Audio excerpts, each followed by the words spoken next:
Presidential বিতর্কে জিততে শুধু ৩০টি মিথ্যার আশ্রয় নেননি ডোনাল্ড ট্রাম্প। কমলার বিরুদ্ধে তুলেছেন অদ্ভুত এক অভিযোগ। রিপাবলিকান শিবিরের অভিযোগ, ডিবেটে আধুনিক তারবিহীন ইয়ারফোন ব্যবহার করেছেন কমলা, যার মাধ্যমে বিভিন্ন যুক্তি খণ্ডনে অন্যের সহায়তা নিয়েছেন কমলা। তবে ট্রাম্প সমর্থকদের এসব অভিযোগ ভিত্তিহীন বলছে ডেমোক্র্যাট শিবির।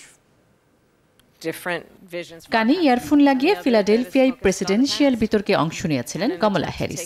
সামাজিক মাধ্যম টুইটারে এমন অভিযোগ করছেন ট্রাম্প সমর্থকরা। এমন খবর দিয়েছে সিবিএস নিউজ।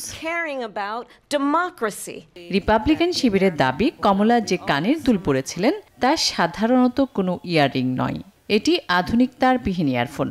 দাবি করা হচ্ছে, বিতর্কে ভালো করতে নোভা হিয়ারিং 1 নামে কানের দুলের মতো দেখতে বিশেষ ইয়ারফোনটি ব্যবহার করেছেন কমলা হ্যারিস। এর মাধ্যমে ট্রাম্পের যুক্তি খণ্ডনে কমলাকে বাইরে থেকে সাহায্য করছিলেন কেউ।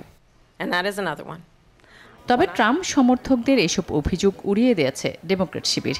বলছে, কমলার সঙ্গে বাগযুদ্ধে হেরে পাগলের প্রলাপ বকছেন ট্রাম্প।